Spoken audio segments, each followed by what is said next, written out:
নুৰ ভাই তুমি গাড়ীখন ল'লা ভাল লাগিলে গাড়ীখন চালোঁ এতিয়া জানিব বিচাৰিছোঁ গাড়ীখন তুমি লৈ সুখী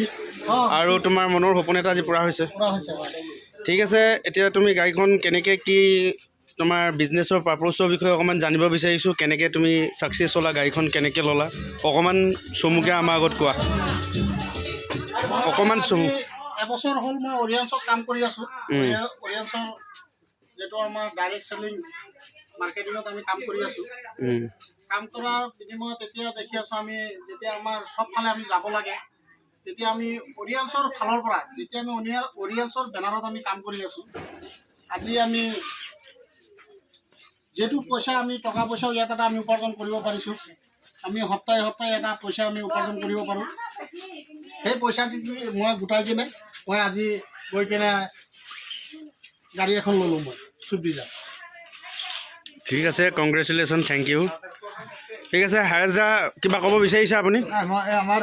ছাৰহেঁতি আছে ছাৰহেঁতি কোৱাৰ পিছত মই ক'ম লাষ্টত ক'ম ঠিক আছে ছাৰ কি ক'ব বিচাৰিছে আপুনি ক'ব অকণমান জয় জয়তে মই আমাৰ হাৰেছ ছাৰ আৰু নুৰুল ছাৰক কংগ্ৰেচুলেশ্যন তেখেতসকলে আজি এখন প্লেটফৰ্মত কাম কৰি অসাধ্য খাদ্য কৰি দেখুৱালে আমাৰ সকলোৰে সপোন আছে ক্লেপ এটা দিয়া চবেই ব্যক্তিৰ সপোন থাকে যে আমি জীৱনত কিবা এটা কৰিম প্ৰত্যেকৰ মনত এটা সপোন থাকে যে মোৰ ভাল এখন ঘৰ ভাল এখন গাড়ী আৰু ভাল এখন প্লেটফৰ্মত কাম কৰাৰ যাতে সুযোগ আমি সেই হিচাপে আমাৰ সমাজত আমাৰ মহাগুৰু শ্ৰী ৰফিকুল ইছলাম ছাৰক মই বহুত বহুত ধন্যবাদ জনাম যে তেওঁ আমাক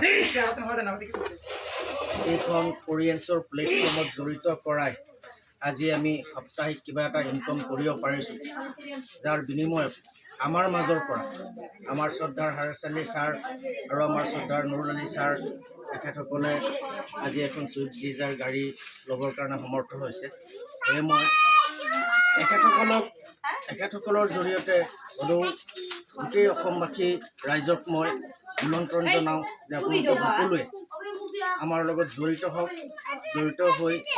আমাৰ এই অৰিয়েন্সৰ মাধ্যমত সমাজক এটা ভাল এটা মানে ইনকমৰ ৰাস্তাও দেখাব পাৰি সমাজৰ কিছুমান ভাল সেৱা আমি আগবঢ়াব পাৰোঁ ইয়াৰ জৰিয়তে স্বাস্থ্য হেল্থ ৱেল্থ হেপিনেছ শ্লোগানেৰে আমি সমাজখনক কেনেকৈ ডেভেলপ কৰিব পাৰোঁ যেনেকৈ আমাৰ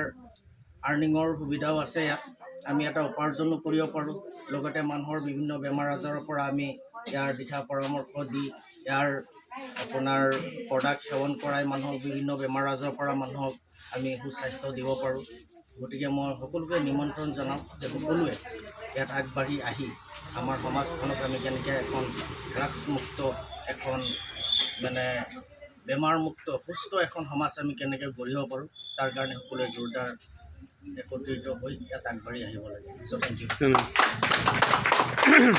ছাৰ আপুনি কিবা ক'ব বিচাৰিছে কওক কি কেনেকুৱা লাগিছে আমাৰ নুৰ ভাই আজি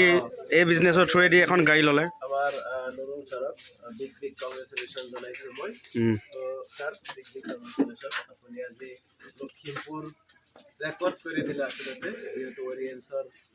বেনাৰত থাকি ছাৰে অৰিয়েন্সৰ পৰা এটা ইনকাম কৰি পেলাই গাড়ী এখন ল'লে তো বহুত ভাল লাগিছে নুৰুল ছাৰৰ লগতে সমূহ লখিমপুৰ অৰিয়েন্স টিমকো মই থেংক ইউ জনাইছোঁ ধন্যবাদ জনাইছোঁ তো আপোনালোকে সঁচাকৈ অৰিয়েন্স বুজি পাব লাগে আৰু অৰিয়েন্সৰ লগত জড়িত হ'লে এনেকুৱা এখন নহয় 1000খনো গাড়ী ওলোৱা সম্ভৱ হ'ব আমাৰ লয়াৰ অসমত মিডিল অসমত বহুত এনেকুৱা অৰিয়েন্সৰ পৰা বহুত গাড়ী কিনি আছে লখিমপুৰত আজি খাটা কৰি দিলে আমাৰ নুৰুল ছাৰে এতিয়া খুব সোনকালে আৰু ওলাই থাকিব গাড়ী তো এইখিনি আশা কৰি সকলো অৰিয়েন্স টিম লখিমপুৰ সকলোকে মোৰ ফালৰ পৰা মই আন্তৰিক ধন্যবাদ জনাইছোঁ